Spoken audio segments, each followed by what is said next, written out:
You'll be happy to know I'm not going to sing, but we'll just wait a bit. Okay.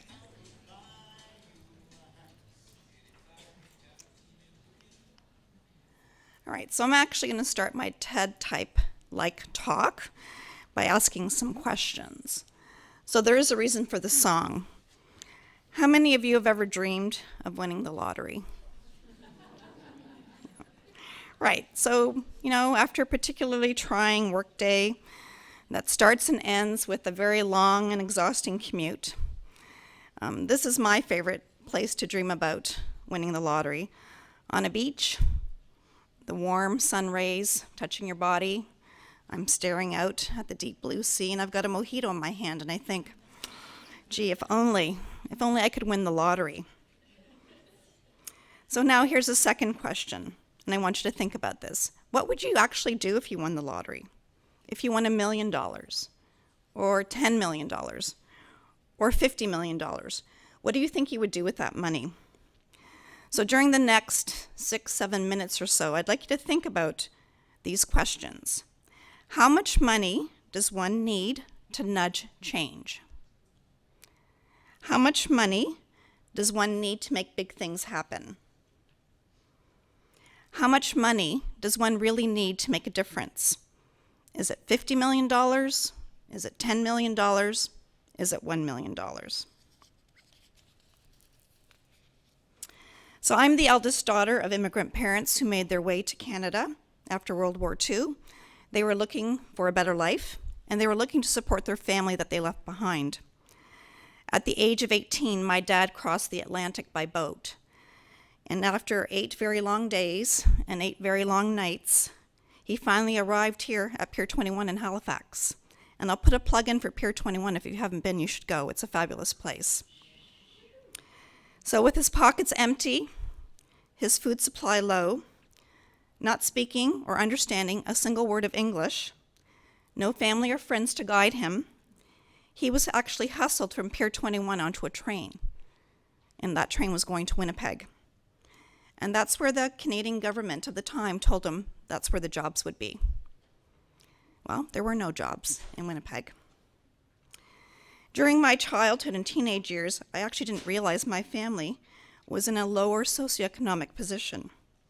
As far as I was concerned, I had everything I needed, right from the homemade cake, birthday cake with the burnt edges my mother used to make, and the green dresses or the matching sister dresses that we always had to wear.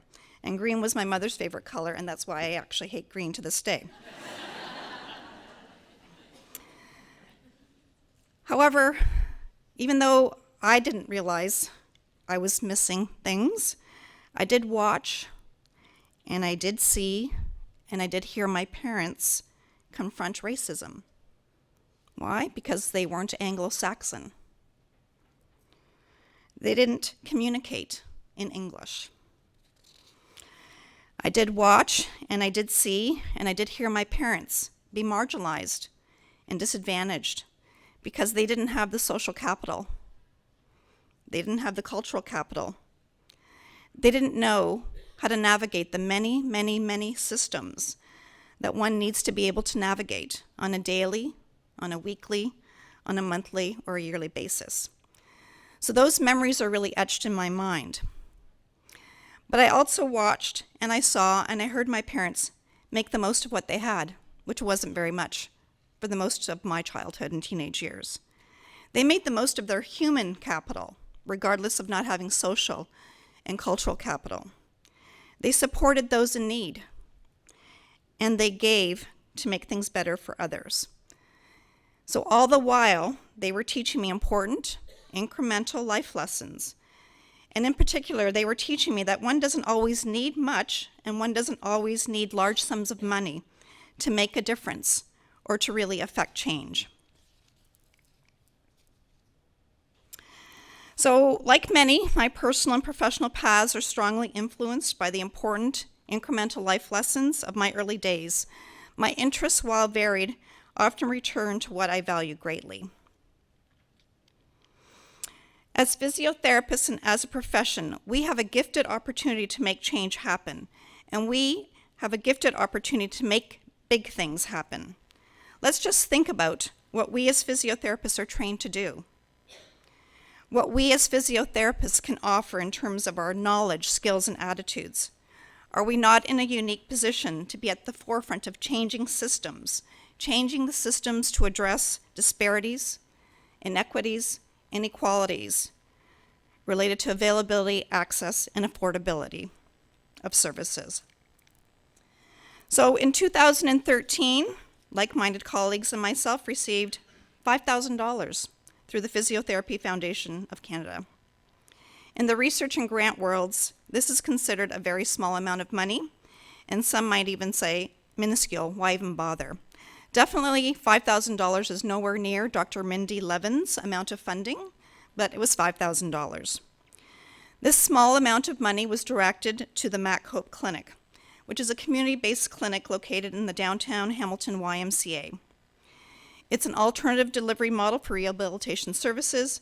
It aims to provide the right care at the right time in the right location to low-income Hamiltonians who would otherwise have no access to rehabilitation services.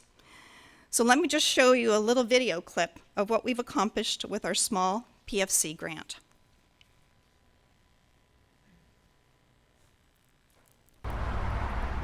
What brought me to the Back to Hope Clinic was I found out of it through career links, and because I pinched my nerve, and I was trying to find, I knew I needed physio, but I couldn't afford it at this time, basically, not right now in life.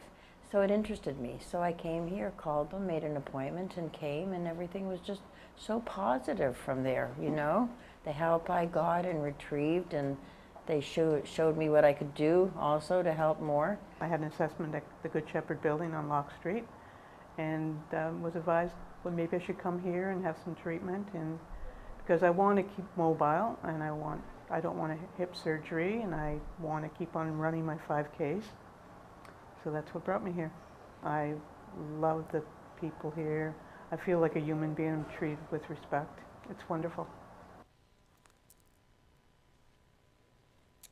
I think I have to, go back. Oh, sorry, don't mess with the equipment, right? Thank you.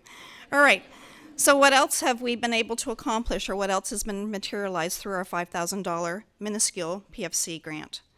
We've provided rehabilitation services for 136 individuals who otherwise would be unable to access or afford rehabilitation care. We've provided physiotherapy and occupational therapy students with opportunities to interact with individuals they might not have ever had the chance to interact with. They've been provided with the opportunities to learn important life lessons and professional lessons about the issues around disparity and inequality, around access issues, affordability, and availability issues. We've received press, both internally and externally, further boosting our referrals to the clinic. But more importantly, we've highlighted the healthcare and service disparities within our own community and the great need for rehabilitation services. We've created a really large beehive of buzz around our school, among the student body, among the staff and faculty, among the alumni, resulting in concerted fundraising efforts going towards the Mac Hope Clinic initiative. So actually that $5,000 has just recently been transferred into an additional $10,000. Our students picked our clinic as their charity of choice for this year's charity ball, and they raised $10,000 over, so kudos to them. And really I could go on, but I was told I only have 7 minutes, but that's where we're at right now. Nope. Sorry, stop messing with the slide, right? Okay, oh, not done. Thanks for the clap, but not done yet. So let's go back to my original question. So how many of you have dreamed of winning the lottery? Hands up. Okay, so, and I'm gonna ask you, what would you do with your winnings? How many of you thought to yourselves, I'd make a donation? Right? Yeah. So we all think that we need to have big winnings to make a donation. Well, you don't need to win the lottery to make change, and you don't need to win the lottery to make big things happen. And you definitely don't need to win the lottery to make a donation. Right now, you can make change happen, and you can make big things happen. Right now, you could make impact on physiotherapy research, which in turn will positively affect the health of Canadians. Right now, you can turn visions like ours into reality. And right now, you can make a difference. Now you can clap.